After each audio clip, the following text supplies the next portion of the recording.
This is the Workplace Podcast with your host, William Corliss, brought to you in association with Yellowwood, providers of executive coaching, corporate training and facilitation, your external learning and development partner. Each week, we focus on a different aspect of the workplace. We hear from guest speakers who are subject matter experts and are incredibly talented at what they do. These experts will give you a different perspective and insight to work life, with the aim of empowering you to take a different path to success in all aspects of work life. These perspectives will include career and personal success, leadership, high-performance teams, and creating a better work-life culture in your organisation. Yellowwood. Take a different path to success with your career, team, and organisation. Today's guest is Mike Phillips. Mike Phillips is the director of the Turner Endangered Species Fund, an organisation that he co-founded in 1997 with Ted Turner.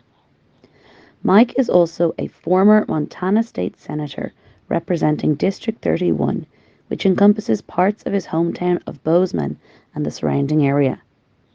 In his work as an ecologist, Mike has spent much of his career studying and implementing the reintroduction of wolves throughout the United States. And in both science and politics, he has never shied away from taking vocal leadership roles involving a wide range of important issues in southwest Montana and beyond. Welcome to the Workplace Podcast. Today's topic is environmental leadership lessons on saving a species. And joining us today is former Senator for the Democrats, Director of the Turner Endangered Species Fund, Mike Phillips. Mike has played a key role in wolf conservation and recovery, and Mike is best known for leading a team that reintroduced wolves to Yellowstone Park. Mike, you're very welcome to the Workplace Podcast. Hey, William, thank you for having me. This is my treat. Oh, a genuine treat for our listeners as well. And what I want to do is tap into all those lessons you've learned over the span of your career. And I first came across your work around 15 years ago or so on social media. And I was fascinated by your work of reintroducing the wolves to Yellowstone Park. So from this, I want to look at it through lenses of career, leadership, your commitment to the environment, that sense of purpose that you have. And let's start with your career piece. So our listeners would be fascinated. And I was hearing this in a podcast where you spoke about watching National Geographic on PBS as a young boy. Yeah, years ago, and sometimes you're bitten by a bug early in life. And the first bug that bit me was to play professional baseball. My dad played pro ball before I was born. My brothers and I played ball through college, and I assumed that I would make a living as a baseball player. And I came to quickly realize a lot of guys play baseball for money. Very few can make a living at it. And I was never going to do either. It was clear. But that was my first bug. But alongside that bug of playing baseball, I watched when I was 12 years old on my parents' small black and white TV. Children and people these days have a hard time remembering back in the day, but in 1970, there were only, at least in the United States, principally 3 television stations, CBS, ABC, and NBC. And my folks had a little bitty black and white television. And I saw on that TV a National Geographic Explorer special on the truly pioneering work being done by 2 well-known biologists by the name of John and Frank Craighead. They were twins, and they were deeply talented wildlife biologists studying grizzly bears in Yellowstone National Park. And at 12 years of age, I said to myself, I want to do that. If I can't play baseball, I want to do that. And I would have you believe, William, by the time I was about 30, about 18 years later, I had achieved that end. I was in Yellowstone National Park. I was working with a large carnivore, the gray wolf. But in this particular case, I wasn't studying one that was in place, like the Craigheads were studying the grizzly bear, but rather I was restoring a large carnivore that had been extirpated. And so it was an intent of mine since I was 12 years old. I will say, William, and I don't mean to be arrogant, but I would have you believe I've never worked a day in my adult life. I've been blessed to do something I deeply believe in and actually get paid to do it. And it all started with that television show on my parents' black and white TV in 1970, watching the craigheads study grizzly bears in Yellowstone National Park. You mentioned bears then. You've been quite a pioneer yourself and innovative in some of your approaches and risk-taking. Can you tell us about, you were doing some research on bears. Was it in Alaska and you were doing some dentistry work? Do you want to tell our listeners? I did have the good fortune before I studied gray wolves as a young biologist in northeastern Minnesota and in Michigan. And then I had the opportunity to do graduate school research in the far northern corner of Alaska, the northeastern corner of the Arctic National Wildlife Refuge, studying grizzly bears. My study aimed to understand grizzly bear behavior and habitat use. What did they do and where did they do it? It was principally a study based on direct observations. That was all being done in anticipation of oil and gas development in that part of the Arctic National Wildlife Refuge. The question being addressed by a host of studies, of which mine was just one, was what would these oil and gas activities do to grizzly bears? Would they disrupt grizzly bear behavior and habitat use patterns, for example? So I was really fortunate for a time, several years in Alaska, to study grizzly bears. Had some fascinating experiences. And I can speak about those, but that's why I was in Alaska studying grizzly bears. It was an attempt to understand the impacts of oil and gas development on grizzly bears in the far northeastern corner of the state. And you ask about green teeth. Did you ask about green teeth? Yeah, the green teeth, yeah. Green teeth. For a period of time, I was a member of a capture crew. We would dart grizzly bears from a helicopter, dart them with an immobilizing drug. They'd fall asleep. They'd go under the effect of the drug so that we could collect body measurements, weight and length, etc., do a physical examination, and attach a radio collar so that once they recovered from the drug, their movements could be documented over the course of several years. That was an attempt to understand denning habits. The principal concern about oil and gas development would be the surface activities during the winter would disrupt grizzly bear denning activities, critically important to a grizzly bear to spend many months in hibernation. My job on the capture crew was to extract a premolar. Bears have teeth very much like ours, very similar dental formula. They've got incisors, they've got canines, they've got molars, shaped very much like ours, in large part because of their diet. Their molars, for example, look much like ours, principally for grinding material. Their teeth are bigger than ours, but it's very similar. So my job was to extract a premolar. It's a relatively small tooth, follows right behind the canine and right in front of the rest of the molar row. If you take a premolar from a grizzly bear and you section it very finely, you can count growth rings. It's very similar to what you do to age a tree. So extracting a premolar was the step in estimating the bear's age. So I was, my job, the bear's drugged, it's laying on the tundra. Other people are doing other things. I'm working the dental tools to remove that premolar. Every grizzly bear I handled had a bloody muzzle. They had a bloody muzzle because for a period of time in late spring, early summer, grizzly bears are out and about. Their hibernation's ended. They're out and about trying to put on body weight, trying to get back in good shape. And at that time, also, the porcupine caribou herd is in the same area. And it's a vast area, but the porcupine caribou herd consists of about 120,000 adults at that particular time. The herd size fluctuates, but it's a big herd. Let's assume it's always right around 100,000 individuals. The cow caribou all calve at about the same time, synchronous calving. And the logic there is, oh my gosh, if we all produce calves at about the same time, there's so many calves out on the landscape, the chance of my calf making it is better than if I'm calving all by myself, where my calf would be something unique. Golden eagles are a predator of caribou calves. Gray wolves prey on caribou calves. And grizzly bears prey on caribou calves. For a period of time, a couple of weeks, grizzly bears know the porcupine caribou herd is calving, and they go out onto the coastal plain where the calving takes place, and they hunt caribou calves.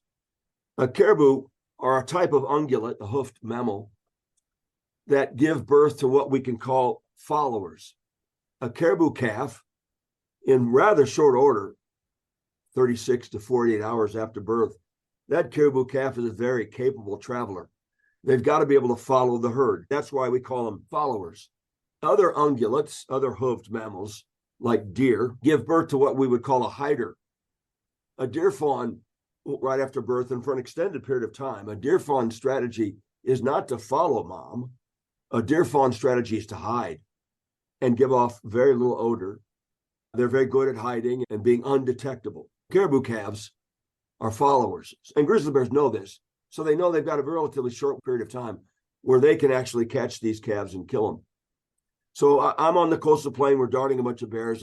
They go down on the tundra. I'm pulling a tooth. All these muzzles were bloody from caribou calf.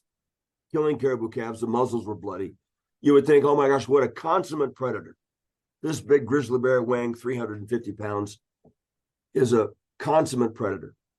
But when I'd pull the lips back to get at that premolar, all of the teeth were stained green. And they were all stained green because principally the grizzly bear's diet is made up of vegetation. So much vegetation that their teeth were green. Sometimes initial appearances, sometimes first looks can be deceiving. For a short period of time, grizzly bears are very effective predators, but for the most part, they're not. And their body conveys that. Their teeth are not really designed the way an ultimate carnivore's teeth are designed. They're more like our teeth. They're generalists in their habits. They're omnivores in their food habits. Even though they've got bloody muzzles, they've got green teeth. That is fascinating. And then you build up all this research then. The reason you were there was due to oil and gas fields. So how did that correlate to the environment there? Was there some lessons learned there, or was it just to understand the movements and how that might impact on the species? There was a great deal of work done on a host of species. Grizzly bears were just one, in an attempt to anticipate what would large-scale oil and gas development mean for the natural world of the Arctic National Wildlife Refuge. And of course, the ultimate conclusion was the natural world wouldn't benefit from developing the oil and gas reserves of the Arctic National Wildlife Refuge. For the natural world, it would be a decidedly bad idea. Moreover, even though the Arctic Refuge was predicted to hold a lot of oil and gas, there was an easy way to functionally recover that energy through conservation measures without ever pulling anything out of the ground in the Arctic Refuge. By turning off lights and using more efficient bulbs and more efficient vehicles, it was easy to do the math that would say the oil and gas of the Arctic Refuge should stay underground. The natural world of the Arctic Refuge should remain undisturbed, that the resource was not worth exploiting, the cost was too high, the benefits were too small, there was another way to skin the cat. Now, fast forward to 2023, that work was done in 1982 and 1983. That was 40 years ago. Since then, you have to be living under a rock to not be aware that the concentration of heat-trapping gases in the atmosphere has become a profoundly difficult problem. The last thing we need to do is develop a pristine setting like the Arctic National Wildlife Refuge to grab a bit of oil and gas, when in fact there's another way to generate functionally that same gain for energy through conservation measures. Climate change is a most pressing issue, and we don't address it at all by developing in places like the Arctic Refuge. And to this day, 40 years later, I would have you believe that my work and the work of other biologists have helped folks realize the Arctic Refuge should be left alone. So can I ask you, Mike, 1982, I was 5 years of age. and I'm thinking to myself, as my entire lifetime and my entire childhood growing up, I was very much aware of CFC gases and all these things. And for you to be working in it then, a lot of people are listening in, is how do you remain so motivated and passionate and resilient and optimistic at times? Because when I hear you speak, you're very optimistic.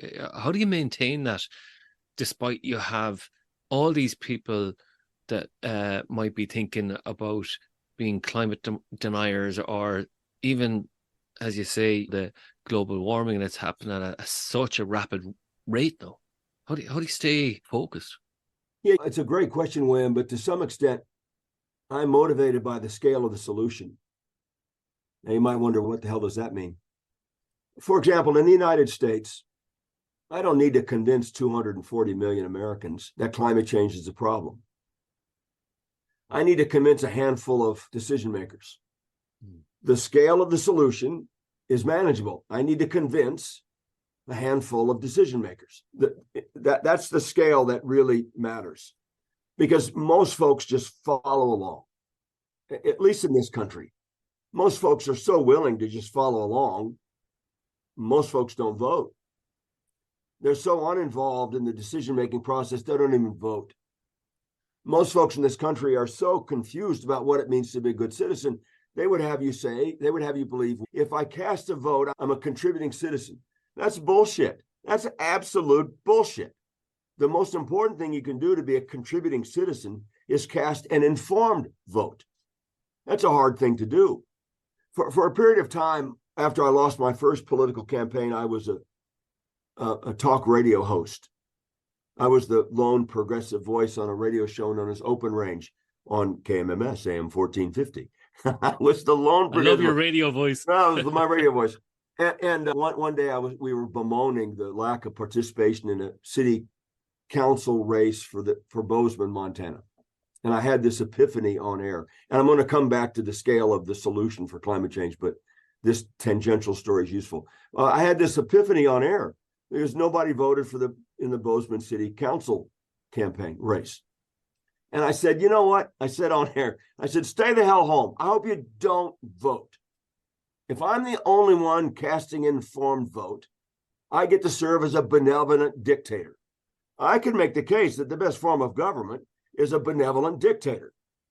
And if you do vote, but you don't pay attention, you just vote because you think you got to vote, you've just watered down the impact of my informed vote. So if you're not going to invest and learn a bit in order to cast an informed vote, stay the hell home.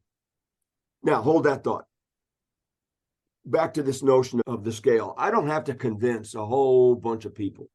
I need to convince a handful of decision makers, because most folks are going to just follow along. I find that inspiring. It gives me the sense that, holy mackerel, maybe I can have an impact.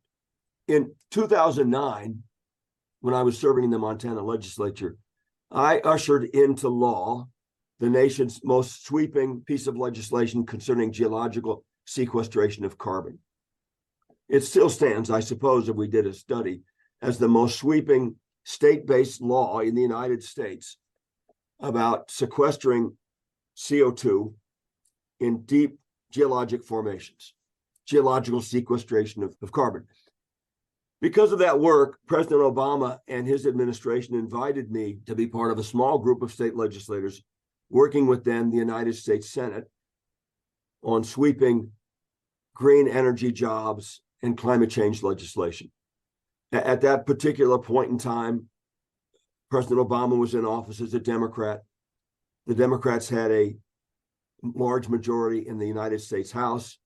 The Democrats had a large majority in the United States Senate. In other words, they could run the table. And they intended to do just that. And the last thing on their agenda of doing just that was climate change and green energy jobs legislation. It was following on the heels of the massive attempt to reform healthcare insurance laws in this country, now commonly known as Obamacare. It actually operated under the official title of the Patient Protection and Affordable Care Act. As that was all taking place, they're exercising their political capital very effectively. A bill had passed the United States House that spoke to a proper view of energy legislation, climate change, and green jobs. It's called the Waxman-Markey bill. It was headed to the Senate. A fast track to get all of this done and really make keen progress in this country on climate change. At that particular point in time, Senator Kennedy from Massachusetts died. He died.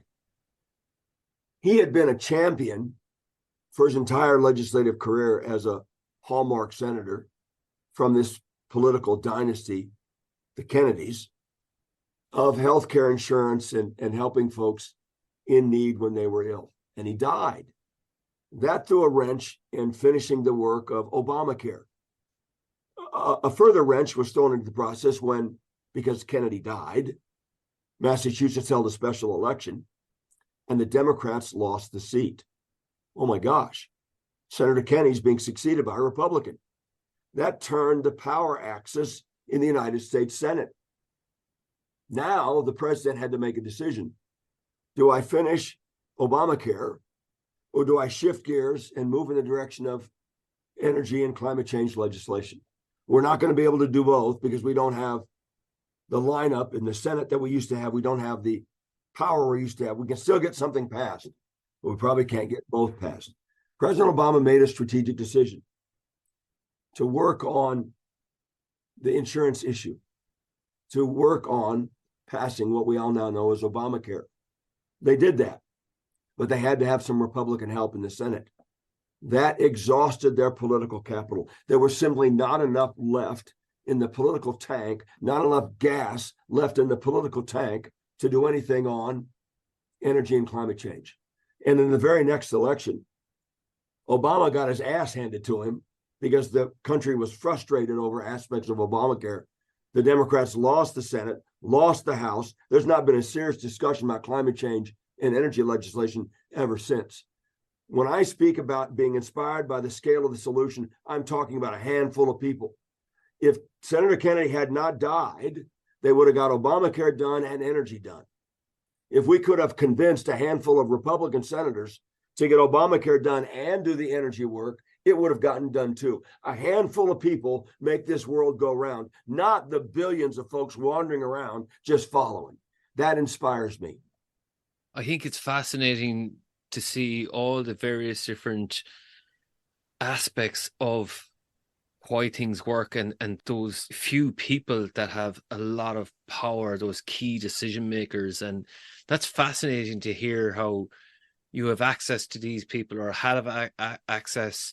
And again, there's something about, I was listening to your farewell speech and you were talking about your lessons in influencing people. So again, you mentioned your wife, which is really important for you and your family, but also you were talking about stopping a bill at one stage and you were distracting and you were doing all these different things to stop the bill.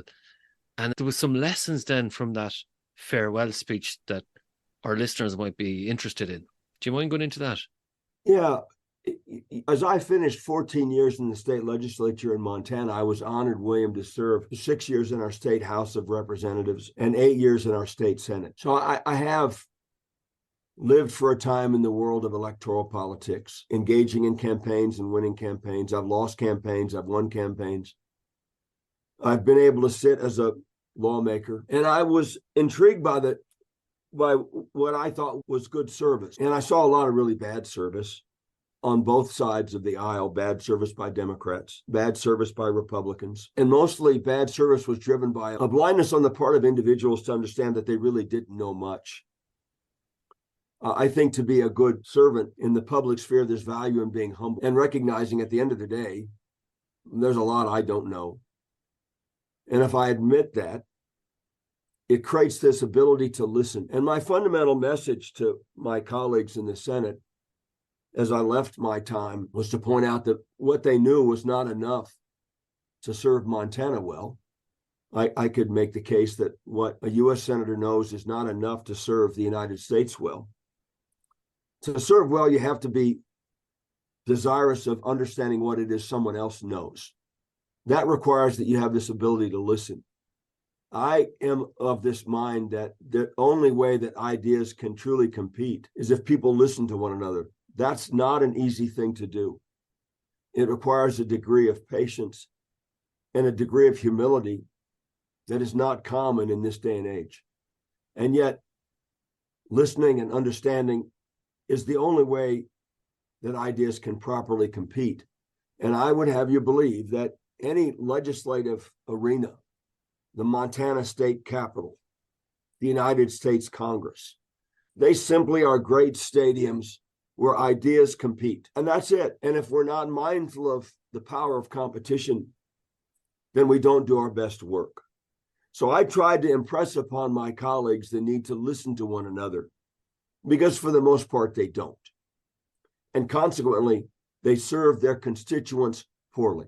I want to go back to your career for a moment. So we've heard about you being your work as a researcher, you're a conservationist, a senator.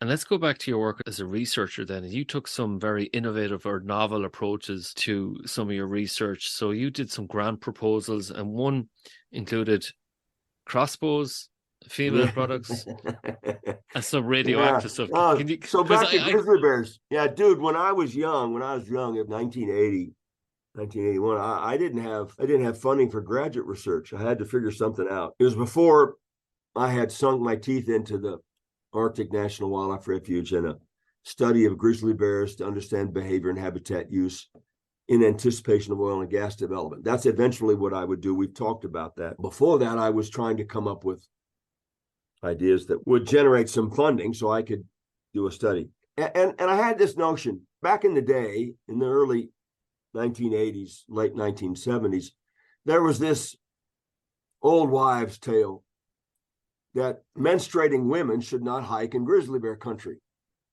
because the odor of menstruation would attract grizzly bears. In a predatory manner, the odor would attract grizzly bears. There had been some preliminary research done on polar bears that pointed out that menstrual odor elicited in polar bears the same response as the odor of their primary prey, the ringed seal. So it was like, oh my gosh, if you're on your period, you don't go out in the woods. But it's a crazy idea unless it was real. So I proposed a study of the effect of particular odors on grizzly bear behavior. Could we elicit a certain response that might inform whether menstruating women should hike in grizzly bear country or wait until they weren't? To do that work, I had to have some controls, and I had to have a way to deliver the odor. And so I came up with a study. I came up with a study plan. Here was the study plan. It was pretty crazy, actually, dude. I was going to take and make little bitty odor balls, an odor ball, a tiny ball. Let's say a ball about the size of a marble. It would consist of a small rock to which I had affixed sphagnum moss. And then I would dip that mossy ball into a vat of hot paraffin, and I would coat that little thing in wax. So now I got a waxy ball with a rock center and a moss center. I would then take that little ball and I would inject with a needle and a syringe a fluid that would impart an odor when the wax broke. I intended to study water. I'd inject water. I was going to inject toothpaste, a dilute form of toothpaste, because quite often when you're hiking in grizzly bear country, you got toothpaste in your backpack. I might have injected coffee, right? And I was going to inject menstrual fluid. So I was going to go to the local dorm at the University of Alaska Fairbanks campus. I was going to go to the dorm, and I was going to recruit women to help me. I need to collect used tampons.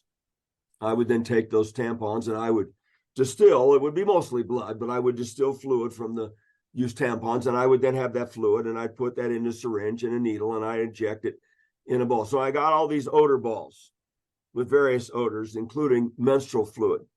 Okay, fine, all well and good. I had the odor ball. Now what I do with the odor balls? Having played baseball, I thought I could throw the odor ball, but honestly, I'm not going to be able to throw a small odor ball very far, so that didn't work. I thought, wait a minute, I can deliver these odor balls with a crossbow. I can get a crossbow, figure out some way to attach the odor ball to the tip of the arrow, shoot the arrow out via the crossbow, have it hit the ground firmly near a grizzly bear that I could watch with enough force that the odor ball would break, expelling this odor, and the grizzly bear would have a chance to respond. It might respond one way to water and another way to toothpaste and yet another way to the...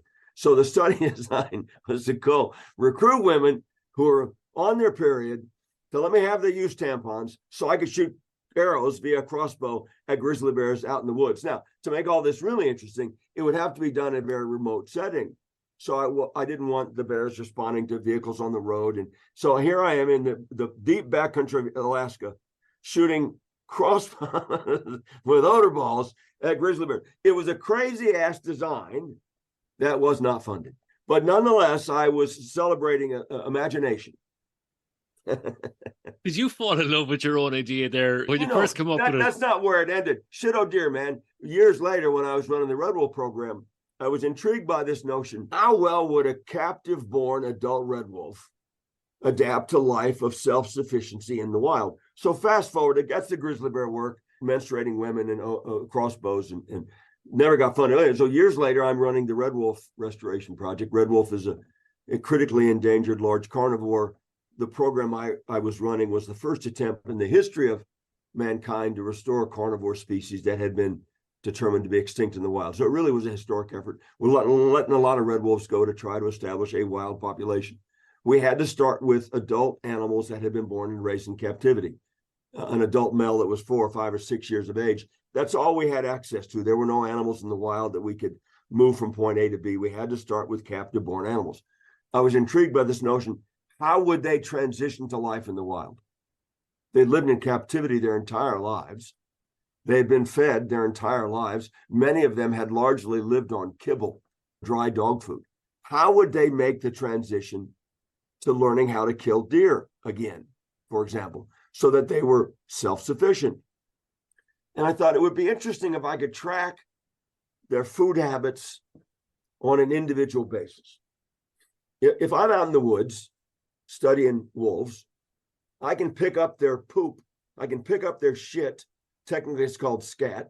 I can pick up their scat, and I can take the scat apart, and I can study the contents. I can look at the hairs that are present. I can look at the bones that are present. And I can typically come up with a really good conclusion. What did they eat? Food habits for wild canids like gray wolves are typically defined by scat analysis. Okay, fair enough. I can pick up turds. That's easy to do. Even a boob like me can say, shit, there's a pile of wolf shit on the road. I'm going to pick it up and I'm going to study it later. But I wanted to be able to assign that particular turd to a particular wolf. How could I do that? If I didn't see the wolf poop on the road, I wouldn't know whose scat that was. So I came up with this idea. What if I could mark each of these wolves with a unique radioactive signature? In other words, I'm going to make these animals radioactive. So when I pick up that scat, I can assess the scat with the proper equipment to determine up that's cesium-137. That's got to be male 414 because he's the one that's been laced with cesium-137. So I work with the Nuclear Regulatory Commission and a colleague of mine, and we developed these small shards. They look like a small, thin wafer of glass, about maybe 1/4 of an inch by 1/4 of an inch squares. These little radioactive shards with a unique radioactive signature. And we could place them subcutaneously, just tuck them under the skin between the shoulder blades of the red wolf, so that incision back up, and that little shard of radioactive material would slowly leach into the wolf's body and into this, to everything associated with the wolf, its urine and its poop. And that would allow me then to determine, oh yeah, that turd belongs to that wolf, and here's how that animal is transitioning to life in the wild compared to this other animal. In addition to shooting tampons at grizzly bears with a crossbow, I made red wolves radioactive. I feel like somebody listening in, there were radioactive wolves like something you'd see in Scooby-Doo. And some people might be saying radioactive and the climate and climate change doesn't exactly go hand in hand. Oh, no. And please understand, these were way below sublethal doses of radioactive material. It in no way compromised the health of the wolves, but it did allow for us to identify stuff, byproducts, turds, for example, to individual animals. And ultimately, the conclusion, everybody is moving in the direction of wildness in the same manner. They stumble and they stub their toes and they go hungry for a period of time. They're not very good, even under the best of circumstances. And we didn't learn anything too terribly earth-shattering, but it was yet another imaginative approach to teasing apart the marvels of the natural world. So speaking of wolves in the natural world then, so I was fascinated to hear about the work of reintroducing the wolves to Yellowstone Park. So you spoke before about the percentage in America of where the territory that they used to roam and now the minute part of the territory that they cover. Can you tell us about reintroducing the wolves to Yellowstone Park? Because that seems like such a radical idea, because the Green Party in Ireland talked about reintroducing wolves into Ireland only 3 or 4 years ago, and it got shot down completely. Sure. And I can Well, only yeah. imagine what it Yeah, must I be have like. colleagues that are working on the notion of rewilding. They've latched onto that sexy word rewilding. I don't use it much. I more or less prefer more specific language.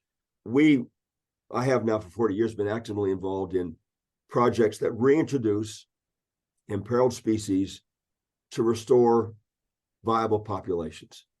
Others would say rewilding, but whatever language you want to use. One of the most stunning examples of restoration ecology, rewilding, did involve the gray wolf in Yellowstone National Park. I'm not sure that much of Europe is wild enough for that kind of work, but there's other restoration work that Europeans can celebrate, and we can speak about some of those, but specifically the gray wolves in Yellowstone Park. Folks have to be mindful that historically the gray wolf was one of the most widely distributed large mammals in the world.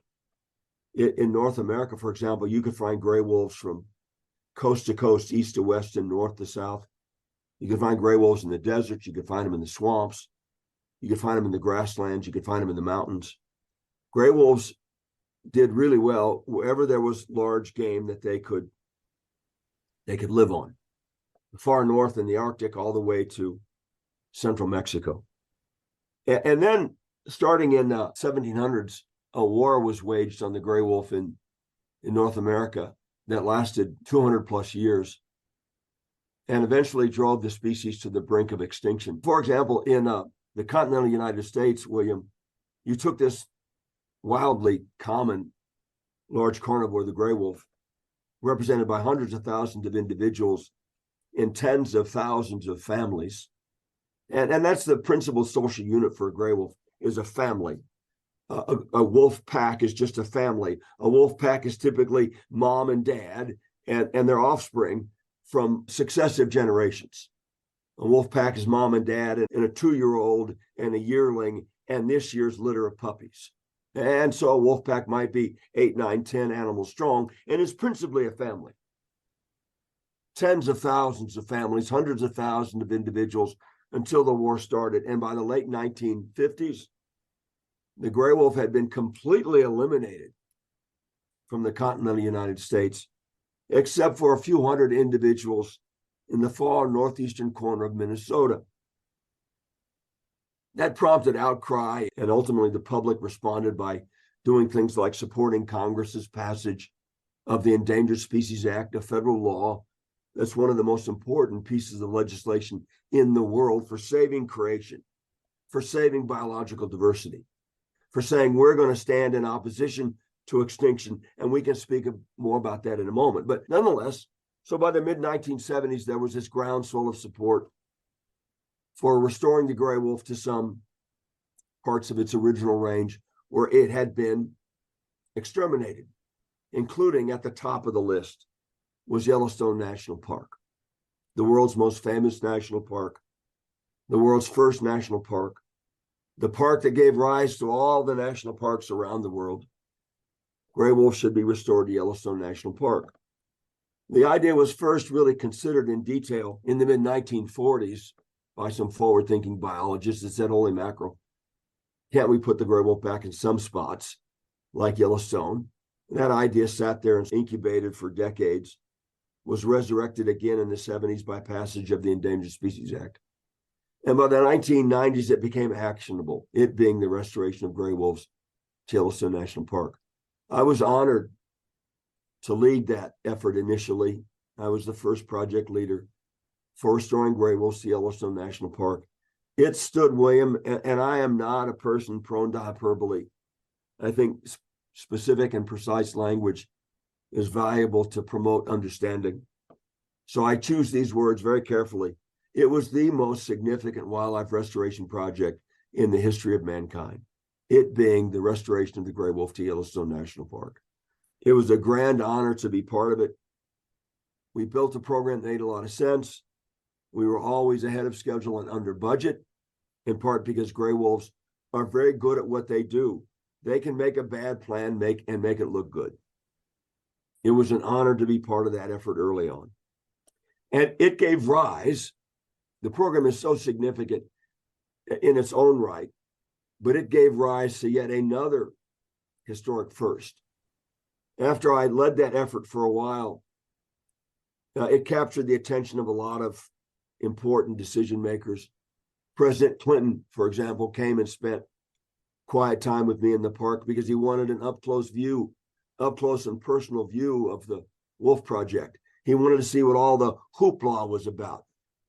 Another individual was Ted Turner and his then wife, Jane Fonda. They came to the park and wanted to see what all the excitement was about. One thing led to another, and over the course of about 18 months following Ted's visit, he and I had found sufficient common ground between ourselves to co-found what has stood as the world's most significant private effort in the world to use reintroductions to restore populations of imperiled species, that effort being known as the Turner Endangered Species Fund. I have been honored to serve as the executive director of the fund since its inception in 1997. The Yellowstone Project was a masterful bit of restoration magic. Can I ask, Mike, some people might be listening and say wolves. So what? Like, why was the war started in the first place? Was there myths about wolves? Were they endangering people and then they were killed off? What difference has it made to Yellowstone Park? There's one thing that has always stood in the wolf's future, and it's the one thing that prompted people to kill it, massively kill it, for no good reason. And the one thing was the mythical wolf, this notion that the gray wolf has supernatural abilities to exercise its predatory will on a whim. The gray wolf can kill whenever it wishes, and it leaves in its wake death and destruction, wherever it goes. That's the mythical wolf. As it turns out, the real wolf is not even a shadow of its mythical self. Sadly, the myth is as wrong as it is strong. The real wolf struggles. Every day, it struggles. The real wolf is very poorly suited for its life as a predator. The real wolf is relatively small. The real wolf, North America, for example, well, United States, let's say, the continent, the real wolf might weigh, on average, if I blend males and females, and males are about 20% bigger than females, but let's blend them. Let's say the average gray wolf in the United States weighs 90 pounds.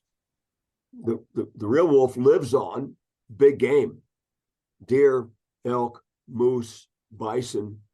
The real wolf lives on things much, much bigger than itself. The real wolf lives on things that are very determined themselves to live and are very capable. A big 600-pound elk is not going to simply sit there, William, and let you chew his ass off. He's going to fight like the Dickens to survive. And he's got some powerful feet. Years ago, I did a study in Alaska looking at the frequency of traumatic injury to gray wolf skulls. I was able to access about 225 skulls that had been collected by the Alaska Department of Fish and Game. These were gray wolves that had been shot by the Alaska Department of Fish and Game to minimize predation pressure on a local caribou population, for example. So I was looking at skulls that came from wolves that had been killed by gunshot wounds. I looked at the skulls for evidence of blunt force trauma. How often do they get kicked in the head by a moose, for example? William, fully a quarter of the skulls showed a broken nose, a broken jaw, a broken skull. It's very difficult making a living in the woods with your teeth because these prey animals don't just give up. Gray wolves are small. They get injured a lot. We know from reliable studies, as you think about all of these natural history patterns that I share, know that the gray wolf is one of the most studied large mammals in the world.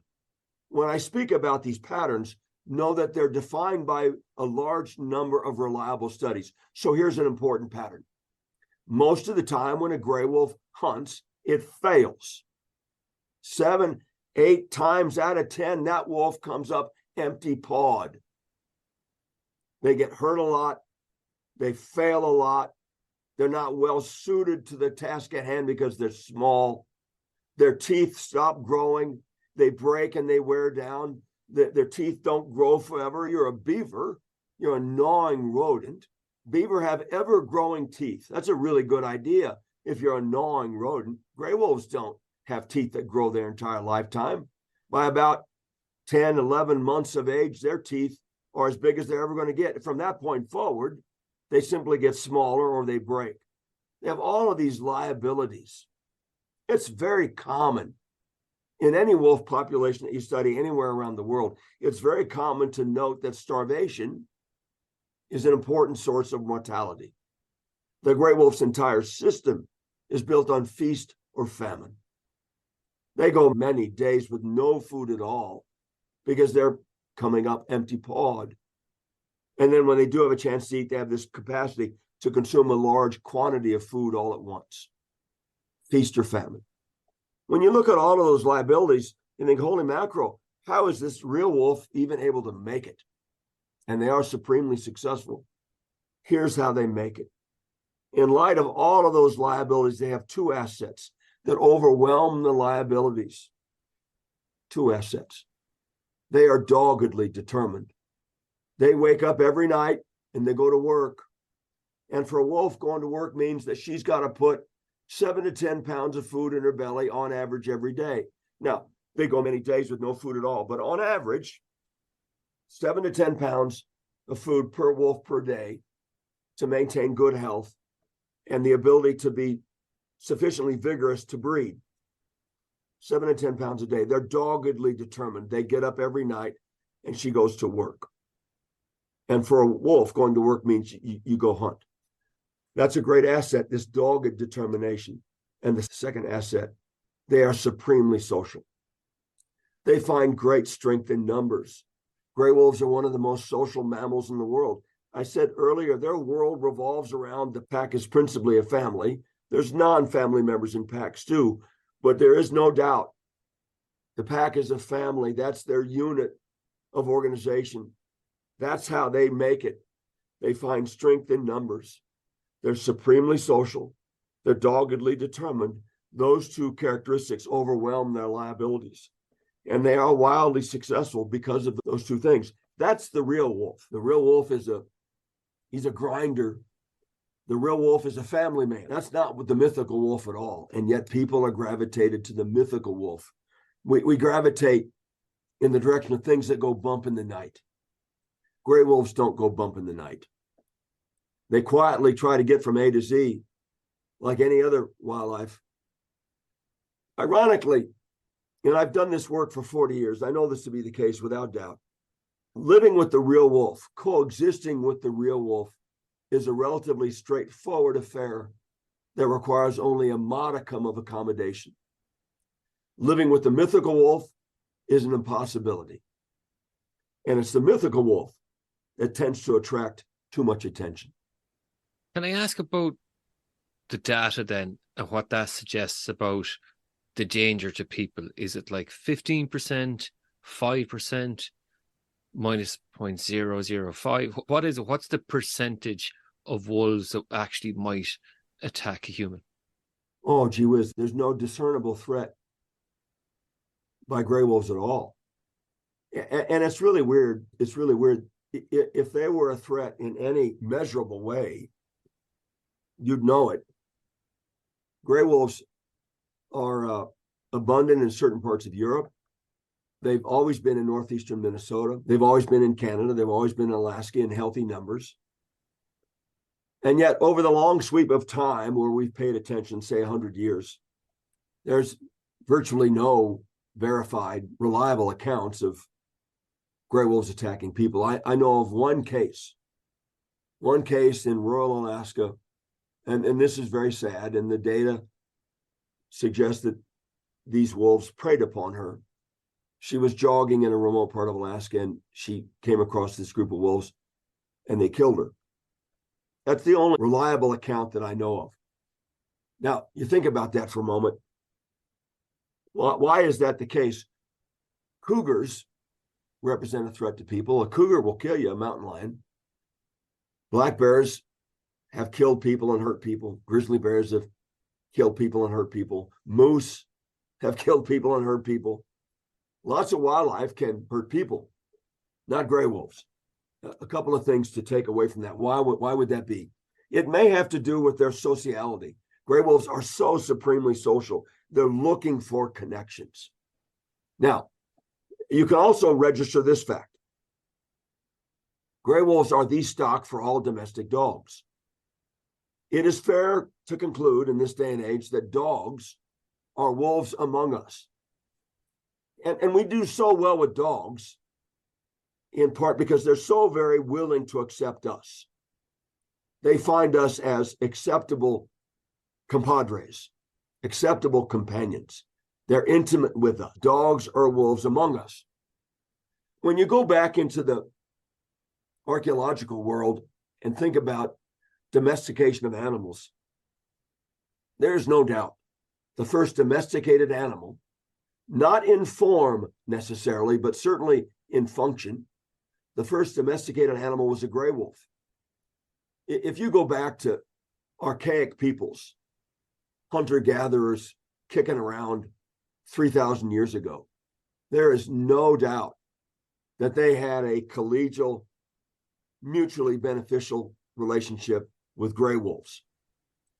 That it wouldn't have been uncommon for a small band of hunter-gatherers to be escorted by and include a small number of gray wolves that had, for whatever reason, been socialized and felt some connection to that hunter-gatherer band. So let's imagine you and I, William, are part of a group of 15 archaic peoples, 6 adult males and 4 adult females and a handful of young'uns, and that's our group.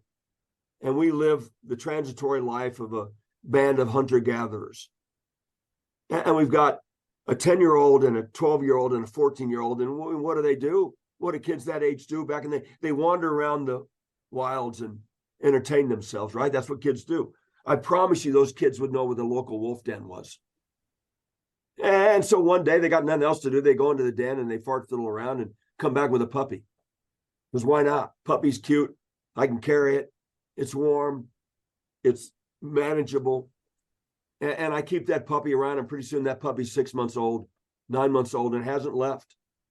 And I throw it scraps, and it grabs scraps, and so it's surviving. And then pretty soon it's 18 months old, and it's going out with you and me on a hunt. And it helps detect things that we wouldn't detect otherwise. I promise you, me and a canid would be more aware than just you and me. And all of a sudden there's this advantage of having that 18-month-old animal still be around. And one thing leads to another. I think this went on all the time. There's no doubt when you look at the record, gray wolves are the first domesticated animal. They weren't a Chihuahua. They weren't a Labrador retriever. There wasn't selective breeding going on. But there was this relationship based on mutually similar ends. I need security. I need food. Wolf needs security. It needs food. This makes sense. And that precipitated over and over again. Maybe that's why, because of the gray wolf's innate sociality, they don't represent a threat to human safety. Let me tell you a quick story about human safety. At the beginning of the Yellowstone Wolf Project, we had the Soda Butte Pack. It went outside the park, and it restricted its movements to the flanks of a piece of ground known as the Lazy EL Ranch. It was a livestock operation. And the Soda Butte Pack wasn't going anywhere. We thought, holy mackerel, this is a recipe for disaster. Even though gray wolves typically don't depredate on livestock, they sometimes do, especially if they're around livestock. So we put a biologist on the ranch and we said, just please watch what's going on. And if a problem starts to develop, at least we're there and we can respond quickly. A couple of weeks pass and the wolves still aren't going anywhere. I thought, holy mackerel, the only reason they're going to stay on the flanks of the lazy EL ranches if they've got a den site. This is a recipe for disaster. We've got to grab all of the adult wolves and the puppies and bring them back to the park to avoid a train wreck. So that was the plan. We're going to catch the Druid Peak pack and bring them back to the park. Here was the capture plan. We have a plane in the air that would spot the adults. And then the spotter plane would radio to a helicopter. There's an adult over there at 2 o'clock. You can go dart that adult. Helicopter swoop down, dart the adult. Now we've got one adult. Do that 2 or 3 times, you've got all the adults. That's a tried and true approach. It only works if we know for sure the puppies are still committed to a hole in the ground. Because if they're not committed to the den, but rather run away, you can't catch the adults by darting them from a helicopter and leave the puppies on the ground, and you can't dart them, they're too little. And you can't do anything if the puppies don't go in the den. If they're still not committed to the hole in the ground that is the den, you have to do something else to bring the pack back. Okay. So my job was to sneak in on the Soda Butte pack to see if the puppies were still committed to a hole in the ground. Fine, all the adults are radio collared. I put my headphones on, and I can radio track on the ground and get really close to the adults. Not a big deal. I'm going to sneak in on the pack when we think they're at the den site. And my objective is to see, can I get the puppies to jump in the hole in the ground? Can I drive the puppies in the den? If I've got the puppies in the den, then we can catch the adults because I can always crawl in and grab the puppy. Okay, here's the plan. I'm fixing to leave to sneak in on these 6 adults at the den site, mind you. And the matriarch of the Lazy EO Ranch said to me, Mike, can I come along? And I thought for once, I said, sure. And then her sister said, can I come? I said, oh, okay, all right. So I'm sneaking up on 6 adult gray wolves at a den site with 2 older women behind me. And on one occasion, William, I'd stop, take my headphones off, and I'd turn and I'd say, shh, you're stepping on the twigs. You've got to be more quiet. And we'd continue with our sneak.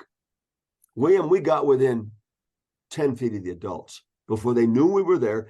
They jumped up, ran off into the woods. The puppies immediately jumped right back in the den site. I sit in the front of the den. The puppies can't come out. I got them. They're in the hole. Now we can dart the adults, which we did. I crawled in and grabbed all the puppies and took everybody back to Yellowstone National Park and let them go again. And they did really quite well. Here's the point of that story. I would never sneak in on a pack of adult wolves at a den site with 2 older women if I thought the wolves represented any threat to our safety. Shh, you gotta stop stepping on the sticks. They simply don't represent a threat to human safety. Now, that said, I would say to your listeners, if you're in wolf country, don't go looking for trouble. You should respect all wildlife. But for the most part, gray wolves do not represent any measurable threat to human safety. They just don't. Such a wonderful anecdote. I feel like I'm listening into an audio version of a nature documentary. And speaking of nature documentaries, I recall a number of months ago, I was watching a nature documentary and actually featured Yellowstone Park and the ecosystem, how it thrived due to the reintroduction of wolves. So number one is that you saved a species. There were many benefits then to Yellowstone Park as a result of this. Sure. Some people, I think, overstate the importance of wolves as ecological engineers. There are very good data that show under certain circumstances, gray wolves and their predatory activities can precipitate what we might call a trophic cascade. A cascade of effects that filter through the trophic system, filter through the food system. And they do this because they kill things. And consequently, they make things less common than they might be otherwise. If gray wolves kill enough elk, then there are fewer elk browsing on willows and aspen. That might allow willows and aspen become more common. That brings about a host of consequential effects. More willows along a stream create more shade, which keeps the stream cooler than it would be otherwise.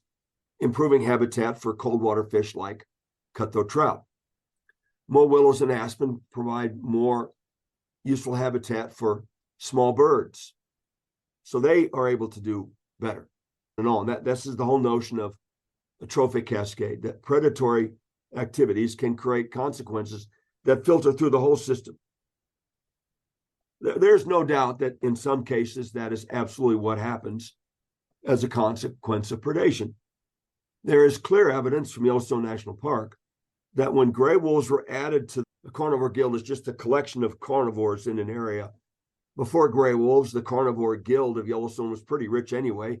It had black bears, it had grizzly bears, it had cougars, it had coyotes, it had wolverines, it had foxes. It was a pretty rich guild. Gray wolves were a significant addition, however. So now you've got a really rich guild of carnivores, including gray wolves. And that's when we began to see clear evidence that predation was creating these system-wide ecological effects. That a trophic cascade began to manifest itself. I believe it's real. Predation matters as an ecological process. And it's a consequence of gray wolves being sufficiently common for a sufficient period of time. One gray wolf in Yellowstone National Park for one day doesn't make a whit of ecological difference. 100 gray wolves in Yellowstone Park for 30 years, oh no, that's beginning to look like magic. That's enough opportunity for predation to have these system-wide effects. But here's a more simple explanation of why predation matters. William, I think you and I could agree that one of the most powerful forces in the universe, in all the heavens that have been studied, one of the most powerful forces is the force of life. The force of life. It's a powerful force. If that's the case, then the opposite of life has to be nearly equally important. And that, of course, would be death. If life is important, then so is death. If you make a living by delivering death, in other words, you're a predator, you have to matter. You have to matter. There's simply no way it works otherwise. If life is important, death is important. If you make a living delivering death, you have to matter in an ecological sense.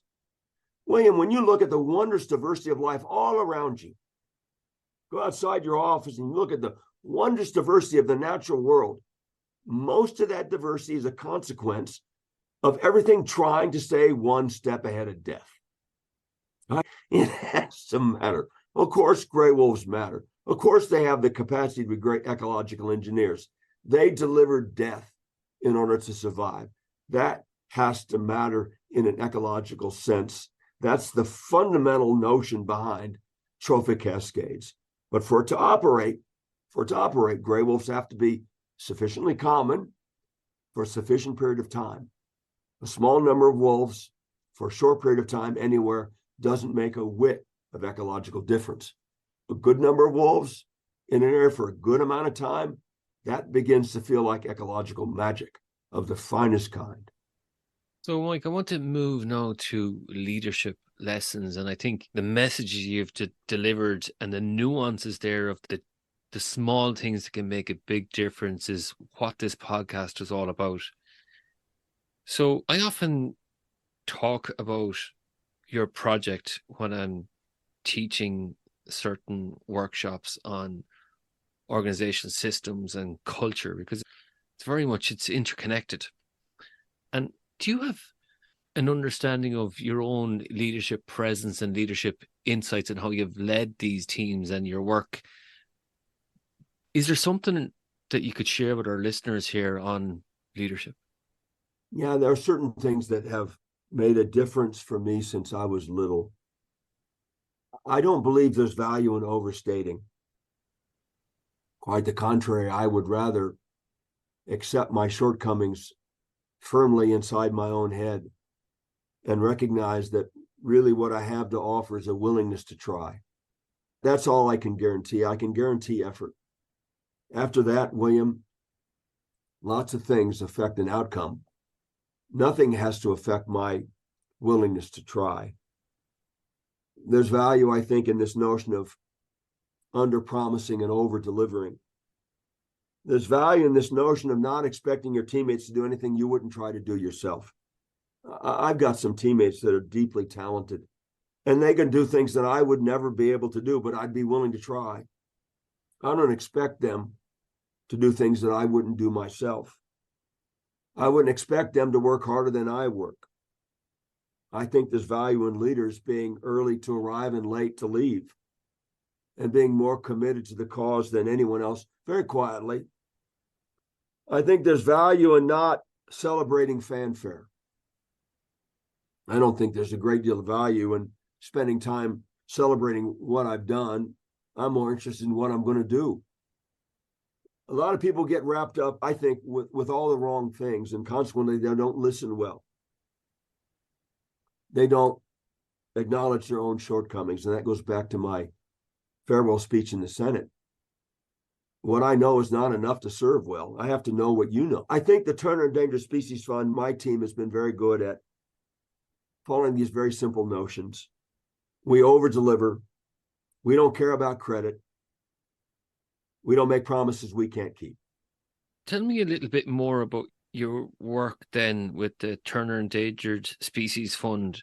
See, you talked to us about where there was a lot of noise created about Yellowstone Park, and then yourself and Ted and Jane start talking, and suddenly you're setting up a fund. I think that's fascinating. Yeah, it's decidedly Ted Turner-esque. Here's what happened.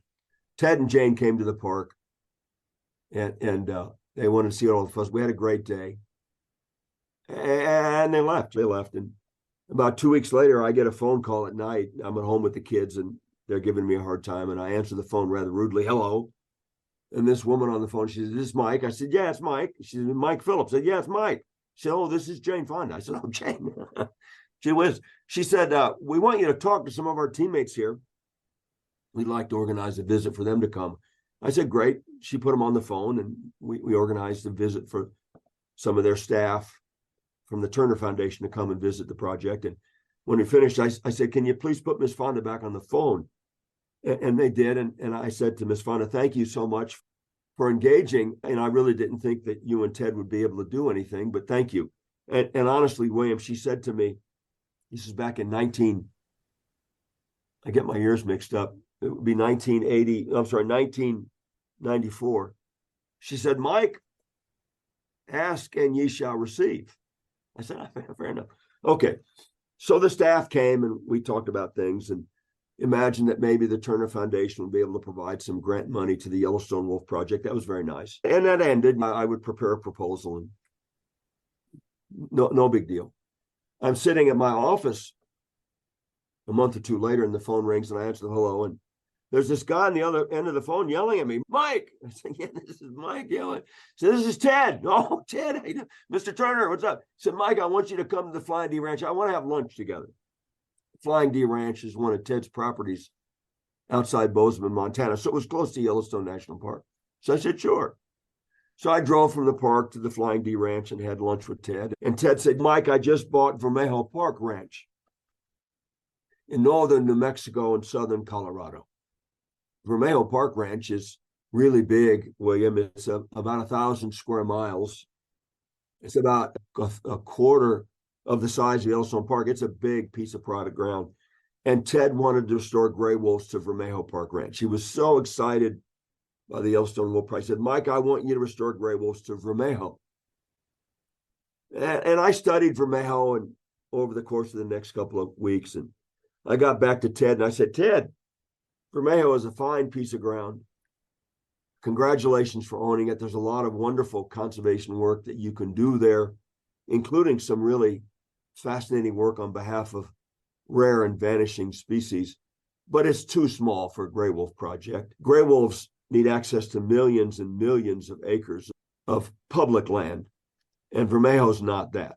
Maybe, Ted, someday Vermejo will be part of a big state or federal wolf restoration project connected to western Colorado and northern New Mexico, based on the millions and millions of acres of public land in western Colorado and northern New Mexico. And Vermejo is part of that mix, but by itself, Vermejo is entirely too small. But in the meantime, we can work on that, Ted. We can work on moving the government forward for a wolf project that would connect to western Colorado and northern New Mexico, and by default, wrap up Vermejo in all of it too. We can get wolves on Vermejo. It might take a long time, and it has to be a governmental effort, but we can push that rock up the hill. In the meantime, we could also work on projects for imperiled plants, birds, fishes, mammals, amphibians, reptiles, and vertebrates. We could build, Ted, a massive program that would illustrate that private land and private assets, your good fortune, can be used to help save creation. He said, great, let's do that. Write that up, pal. I said, okay, fine. So I wrote up a little proposal, if you will. It was entitled The Noah Project. And I was likening Ted's ranches all across the country to arks. And we would use these arks to save creation. That was the genesis of the Turner Endangered Species Fund. And we have been doing just that since 1997, when Ted and I finally came together. We have stood, we being the Turner Endangered Species Fund, and our sister organization, the Turner Biodiversity Divisions, we have stood as the most significant private effort in the world to use reintroductions to restore rare and vanishing species. Now you might wonder, why does that matter? Why did it matter to Ted? Why does it matter to me? The extinction crisis, William, is one of humanity's most pressing and least attended problems. And it is on par with the 5 great extinction crises that have defined the planet over the last 500 million years that Mother Earth has supported multicellular life. The 5th crisis occurred about 65 million years ago, when an asteroid slammed into the planet off of what is now the coast of the Yucatan Peninsula, and in a geological instant ended the reign of the dinosaurs and gave rise to the reign of mammals. The 6th great extinction crisis started at least during the Industrial Revolution in the late 1700s, if not centuries earlier, as a consequence of humankind's activities. The driving force for the 6th great extinction crisis is not an asteroid, but rather humanity's pressing on the planet day after day. And you think about it, there have only been 6 great crises across 500 million years. They are decidedly unique. And I believe the extinction crisis is an effective clarion call for readjusting our relationship with Mother Earth. And it should matter no matter who you are. Look at it this way. Let's assume, William, that you're a person of faith. You're a person of faith. How can you love the Creator and not love the creation? And if you love something, how can you stand by and watch it needlessly destroyed without rising in defense? Or let's assume the alternative. Let's assume, rather than faith, you believe it's logic, data, empiricism that matter most. Let's assume that you're a secular humanist. The most reliable knowledge we have, science, tells us that the fate of humanity has always been and will always be a function of the health of local landscapes the world over. And yet the extinction crisis makes clear that those landscapes are not the least bit healthy. No matter who you are, a person of faith or a secular humanist, the extinction crisis should motivate you to action. It certainly did Ted, and it has me for 40-some years. I'm glad we've got to some conclusion anyways that there's no room in Ireland for wolves. The debate seems to be over there, even though there are wolves. Don't y'all have a bunch of sheep? Do y'all have a bunch of sheep? You got a bunch. Yeah, wolves and sheep don't mix real well. They don't kill that many sheep, but it may be that certain parts of the world are too humanized for gray wolves. I will say this as a restoration ecologist. It is simply a fact that some species aren't going to be restorable. The red wolf is struggling in the southeastern United States. It may not be recoverable. And in my mind, I saddle up against this simple notion that despite all the king's men and all the king's horses, sometimes Humpty Dumpty can't be put back together again. I'm glad we recorded that, Mike. So let's talk about the future. And there's legislation coming in where organizations and companies will have to report on ESG, environmental social governance. So for the people who might be in a senior position in large organizations, whether it be utilities or pharmaceuticals or tech or retail or manufacturing or food, whatever it may be, how can people contribute to making a difference? I would say to leaders of the business world, it is essential that we stop denying negative externalities. You know what I mean by negative externality, William? A negative externality is when there's a harm created and no payment received. A classic negative externality would be you contract lung cancer as a consequence of inhaling secondhand smoke, and you don't get paid for it. You get screwed. You've done nothing wrong, but you get screwed and you don't get compensated. When you look at the business world today, we've got all kinds of negative externalities that we simply ignore. We've got to stop ignoring those externalities. They're being passed to future generations. We have to have an accounting system that properly addresses all costs of production, distribution, and consumption today, so that we pay our fair price today, that we don't expect some of the cost of my lifestyle to be paid for by future generations. That would be extending that externality, that negative externality, to a future generation. We need to stop doing that. The business world needs to stop allowing for negative externalities to be ignored.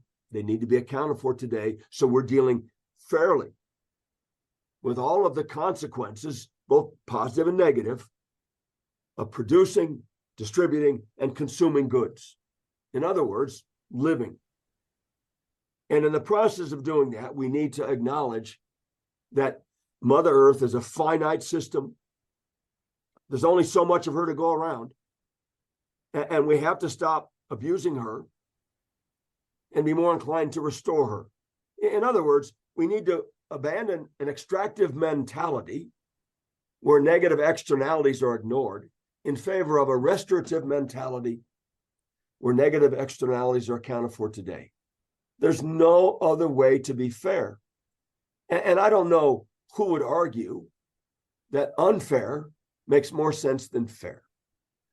There are three great, in my mind, William, collective endeavors that move humanity. And because this problem of negative externalities and a relationship with Mother Earth based on exploitation rather than restoration, what moves humanity matters. There's three great endeavors that collectively move us in big numbers. Religion is a collective endeavor that moves us. Politics, collective endeavor that moves us. And germane to this conversation is the third collective endeavor that moves us. That's the marketplace. That's the marketplace. For the most part, William, everybody alive today buys what they need: food, cover, water, space. Everybody needs food, cover, water, space. We buy it in the marketplace. Consequently, the business community represents a grand opportunity to move the collective in a useful direction by embracing a restorative mentality where all the costs of production, distribution, and consumption are accounted for today. That is an essential ecologically based message to the business world. You guys and gals have grand opportunity to move humanity in a direction where we're living with Mother Earth rather than on her and exhausting her. A little side note here. My uncle Sean, Lilia's dad, who has passed away now, may he rest in peace, he was a big influencer for me with a major focus on nature and the environment when I was younger. And I think of myself as a small child and being influenced by that. And then I think about his youngest, Roisin, and she's starting out in her career. And I think about my own sons, that next generation, where people are starting out about their career, and people are a lot more focused on the environment now.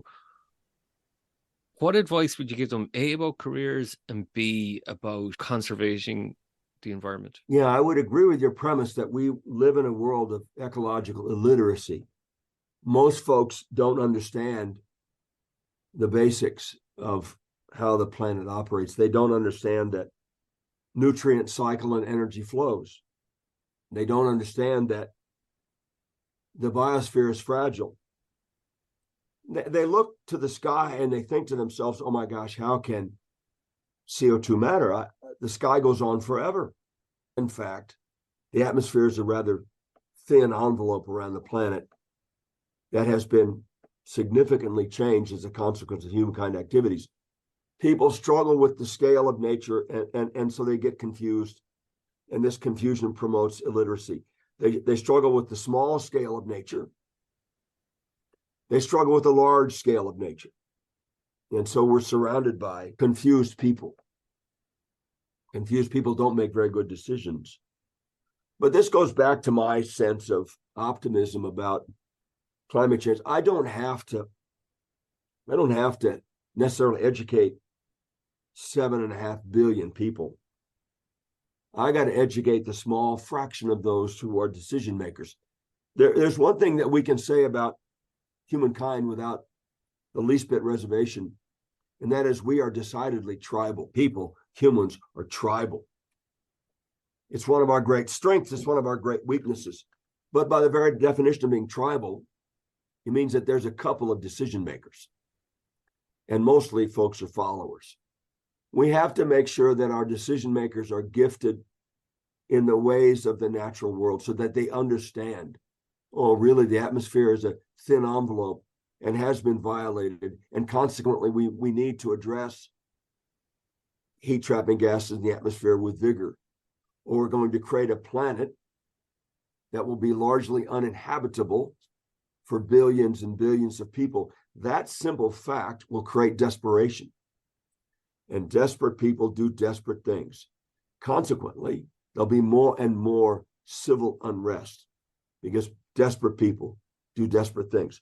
I would only suggest that we have got to exercise one of the most important forces we have, that being the force of politics, mindful that it's a small number of people that run the place, and make sure we've done everything possible to ensure they're the best people for the job of running the place. Mike, that's been such an insightful conversation to have. So we're coming to the end of the podcast here. And if people were to... I mean, the listeners are sufficiently bored at this point. No, because I always have a sneaky question for my guests. My question is, we talked about your past career. What does the future hold for you, and especially the Turner Endangered Species Fund? I am so proud of my boss and friend, Ted Turner. Maybe many of your listeners won't know of Ted, but he is a decidedly unique and significant American and citizen of this world.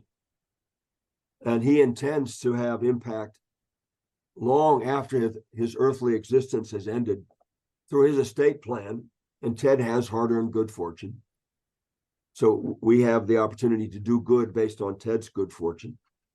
Through his estate plan, he's made assurances that the work of the Turner Endangered Species Fund and the Turner Biodiversity Divisions, for example, there's a host of entities that orbit in the Turnerverse, all of which are doing good. Ted is a great citizen of the world. Your listeners may not recall, but many years ago, Ted was one of the first that stepped out with a big donation, $1 billion donation to the United Nations. As a citizen of the world, he thought that making a contribution commensurate with his good fortune was appropriate. He is a a world-class citizen of the finest kind and is working hard to ensure that after his earthly existence has ended, the good work of Team Turner will continue. So I'm proud to say we'll be here working hard on behalf of creation to do our fair share, maybe a bit more, to redress the extinction crisis. That's the big plan. For me, William, I'm going to go fishing. At some point, I'm going fishing. If you go fishing, I think I might join you. And I remember using those Japanese fishing rods. I think that's going to be a great way to spend time. Yeah, that's right. That 10-car rod that you fished on Cherry Creek with on the Flying Deer Ranch in Montana. You had too many beers in you at that point, William. You really weren't casting very well. I did get one, though. And we threw it straight back in. So if people were to find out more about you and your work and the Turner Endangered Species Fund, how might they?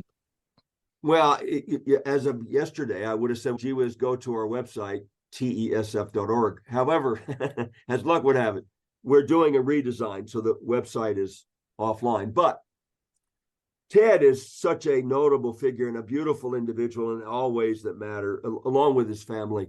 They've done beautiful work for a long time. And as I said, Ted is working hard to ensure that work can continue in perpetuity.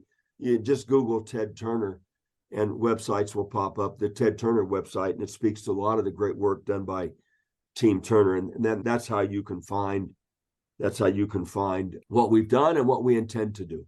Thank you for asking that. Me personally, I'm just a banana in the bunch, dudes.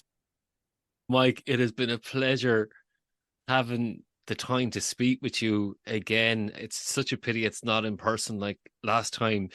As always, it has been so thoroughly fun, insightful, and engaging. It was very easy to listen to you today. Thank you so much for your time. Well, it's my privilege. It really is my honor. Thank you for thinking I might have some stories that would be of interest. You need to come back to Montana.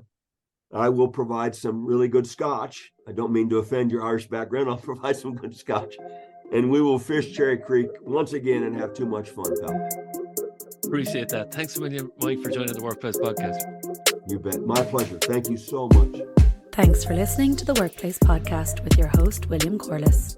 Our special thanks to this episode's guest for sharing their expertise with us. If you found this episode valuable, please rate and review it.